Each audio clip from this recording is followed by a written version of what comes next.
تم خلا کا مقدمہ دائر کر دو، ورنہ تمہاری سوتیلی ماں پھر تمہیں اس کے حوالے کر دے گی۔ وہ تو بہت خوش تھی کہ دادا بھی انتقال کر گئے، اب ہر چیز پہ اس کی حکمرانی ہے۔ میں نے کہا میرے ساتھ ریپ ہوا ہے اور میں اسی کا مقدمہ درج کرواؤں گی۔ میں اگلے ہی روز رانیہ کے ساتھ ایک وکیل کے پاس پہنچی، ساری بات اسے بتائی تو وہ کہنے لگا کہ بنا اجازت کے نکاح ہوتا ہی نہیں ہے، اگر کوئی زبردستی نکاح کر لے تو اسے فاسق قرار دیا جاتا ہے اور یہ رشتہ زنا کے زمرے میں آتا ہے۔ بہرحال اس نے مجھے پولیس اسٹیشن جانے کے لیے کہا، میں وہاں جا کے اپنا مسئلہ بتا کے ایک FIR کٹوا دوں تو پھر وہ میری مدد کر سکتا ہے۔ میں نے قاسم کے خلاف FIR کٹوا دی، ایک گورنمنٹ ہاسپٹل سے چیک اپ کروایا جس کی رپورٹ سے یہ ثابت ہو چکا تھا کہ میرے ساتھ غیر انسانی سلوک کیا گیا ہے۔ قاسم کی فوری گرفتاری کے نوٹس جاری ہو چکے تھے۔ جب میرے والد کو یہ پتہ چلا تو وہ مجھ پہ بھڑکنے لگے کہ یہ تم نے کیا حرکت کی ہے۔ میری سوتیلی ماں بھی مجھ پہ چلانے لگی کہ تمہاری وجہ سے ہمیں نقصان پہنچ سکتا ہے۔ میں نے اپنے باپ کے سامنے کھڑے ہو کے کہا، آپ جانتے ہیں مجھے کس چیز کی سزا ملی ہے؟ مجھے آپ کے کیے کے جرم کی سزا ملی ہے۔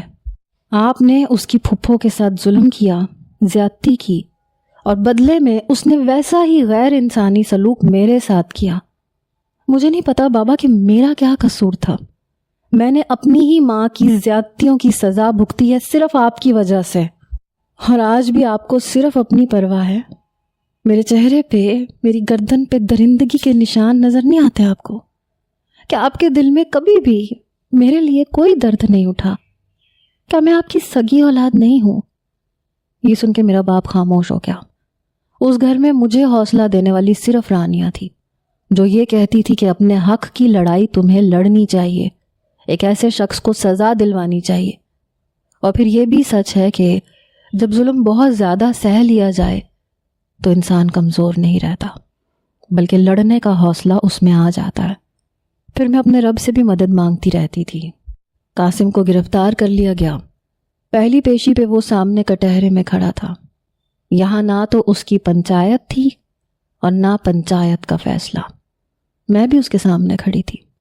قاسم کے وکیل نے جب یہ کہا کہ آخر آپ اپنے شوہر سے خلا کیوں لینا چاہتی ہیں، میاں بیوی میں تو لڑائی جھگڑا ہو ہی جاتا ہے، قاسم آپ سے اپنے رویے کی معافی مانگ لیتا ہے، لیکن مجھے نہیں لگتا کہ آپ کو طلاق لینی چاہیے۔ میں نے کہا طلاق؟ کیسی طلاق؟ اس شخص نے بندوق تان کے مجھ سے نکاح کیا ہے، زبردستی۔ میں اس نکاح کے لیے راضی ہی نہیں تھی، اپنی بدماشی کے زور پہ اس نے مجھ سے نکاح کیا ہے۔